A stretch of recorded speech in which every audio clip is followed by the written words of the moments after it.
This is the Fried Man Mark Carter himself back with a Mac attack. And tonight I'm talking about what was Money in the Bank 2016. Now I kind of paid attention a little bit to the pre-show and gotta say these matches absolutely sucked. The Golden Truth, they picked up the victory over Fandango and Tyler Breeze, who both looked like they had some kind of makeup on their bodies to make them look sunburnt or something. They just really looked ridiculous. The Lucha Dragons picked up a victory over the Dudley Boys, who absolutely, I can't believe they're jobbing out to the Lucha Dragons. That's just pathetic. And then we get to the main card, where the New Day, they pick up the victory, retain their championships in a fatal four-way against Enzo and Kaz, the Vaudevillains, and the Club. I was really hoping that maybe the Club would win this match. Hell, even Enzo and Kaz, but they gave the victory to the New Day. I'm just kind of getting burnt out on the New Day.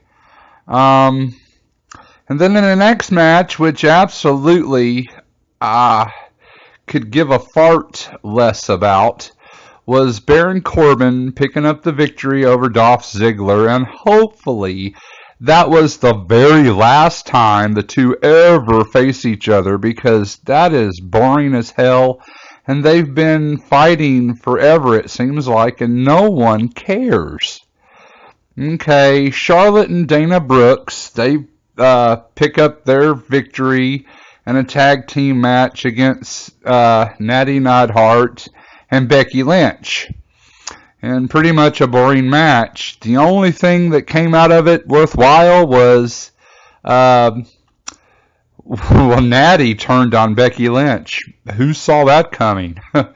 That was probably the best part of the pay-per-view up to this point. Natty turning on Becky Lynch. That was awesome. Apollo Crews defeated Sheamus. And I didn't see that happening. I really thought Sheamus was going to win that match. But I'm glad that they had Apollo go over here.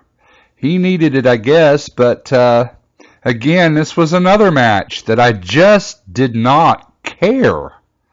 All right. And then we have the match. Now the pay-per-view finally gets to where you want to pay attention, because AJ Styles and John Cena, it's time for their match. And let's see, of course they couldn't have AJ Styles go over clean against John Cena. They got to protect John Cena, the master of Thugonomics. I wish he'd go back to the Thugonomics character. I'm just sick of John Cena, beyond sick, and I don't know why they bothered signing a contract, because out come the Club and they helped AJ Styles pick up the victory, and it pretty much just sucked. The ending of that match, the match sucked. It really, really did. There were some good spots in it, I guess, but to have the Club come out and it just sucked. It really, really did. Then it's time finally for the Money in the Bank match. And I gotta say, out of all the entrants in this year's Money in the Bank match, my favorite wrestler is Cesaro, and he's got one hell of an entrance. But his music sucks ass. It just doesn't match. You know, they need to have some kind of a James Bond, secret agent man kind of a theme going as he's walking out with that spotlight, you know, like 007. And I don't know. Anyway, let's see. Let's see who all was in this Money in the Bank match. We had Dean Ambrose. We had Cesaro.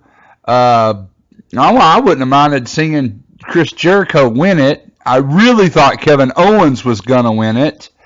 I knew that Sami Zayn wouldn't. But anyway, the winner ended up being Dean Ambrose, which was kind of shocking to me. I really expected Kevin Owens to win and was a little bit disappointed when he didn't. I thought, well, that was a blown opportunity. That sucked. Dean Ambrose is your Money in the Bank champion this year. So then we had Rusev and Titus O'Neil. Titus O'Neil comes out and he kisses his son on the mouth, which I thought was kind of gross. I mean, I've got a 6-year-old son, and I'll kiss him. We kiss each other every once in a while.